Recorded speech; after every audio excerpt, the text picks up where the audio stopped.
السلام عليكم صحابتك سوداوada channelka maanta waxaan sameysanaynaa nafaqo insha Allah meesha waxaa noogu jira 3 xabo ukun iyo bataati aan biyo ku soo kariyay maasha Allah lagama sheekay karo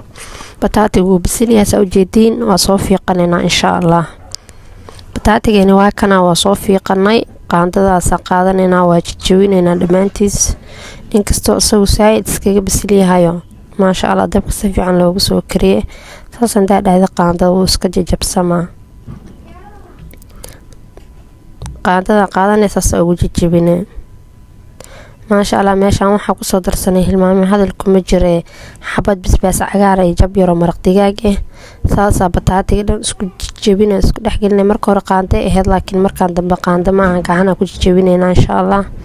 waxaan rabnaa maraq digaag wax dhan inay isdhax galaan meeshaan waxa isku soo darsanay wax yaro saxfaraan iyo bur biyo yar ku soo daro qandac sasa oo garaacina hada qasina insha Allah si fiican oo qasina burkana waliga la wax buraan qasiis biyo qandac ku qaswaayo dhaqso isku ka raacad burkan oo jeedin wax yar qasooya isla markiina uu israacay oo biyaha qandaca hayla maahano sasa maanta dhinacyada ka soo hoole oo garaaci hadana isku raaco isku jijiida ma sha Allah lagama sheekay karo taas uu furfur u noqdo burka dhan qaandada qaad tartiib dhaydaas ku guraan ku dhaa ilaa iska raaco ma sha Allah meeshaan waxa noogu jira bataatigeeni aan soo korsanay oo ku seena waxa dhexda ka galeena saa u jeedin jab yar oo ukuntii aan daad biyaha ku karsanayo soo fiiqnay jab yar waaye wax weyn looma baahno waa u yaryareen waayo nafaqad ayada iska yaryar maahano inkastoo aad weynaysa kartaan daarabto laakiin aan ahaan inay saantaan nafaqad jeclahay saana u sameystaan taa sameysanayo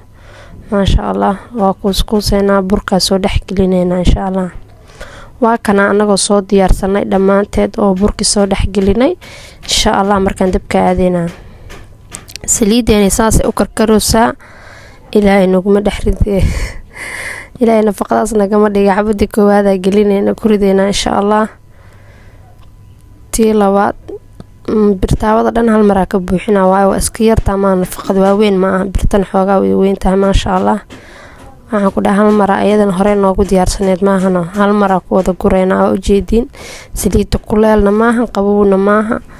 meel dhaxaad waaye ما شاء الله lagama sheekay karo hada iyadoo la gidinin laba kalar noqoto maano dhinac bislaay hoos u xiga ma sha Allah dhinac kale oo gedisanay hada oo jeedin kori hoos oo isku ekaadeen ma sha Allah kalar yar waxa ku soo baxay qurux badan kori hoos gaduud ka noqotay ma sha Allah ilaahay caafimaad ku cunahana siiyo meeshaan ugu dambeyn waxa ku soo diyaarsanaa nafaqadeeni bisbaas cagaar aan soo tuman bisbaaska toona ka buuxi waayo hore bisbaas u laana bisbaaska badan ma isticmaalo oo waan ciba xooga hubiyahan kama helo nafaqadii dhax gashanayna ana idin dhadhaminay bismillaah ma sha Allah lagama sheekay kara ku dhamaanteeda ilaahay intii aan haysan hasi anagan ilaahay hanoo siyaadiyo casiriiro fudud ma sha Allah gurigaaga ku sameeysan kartid waaye mana dhib badno saqiir iyo kabiirna cuni karo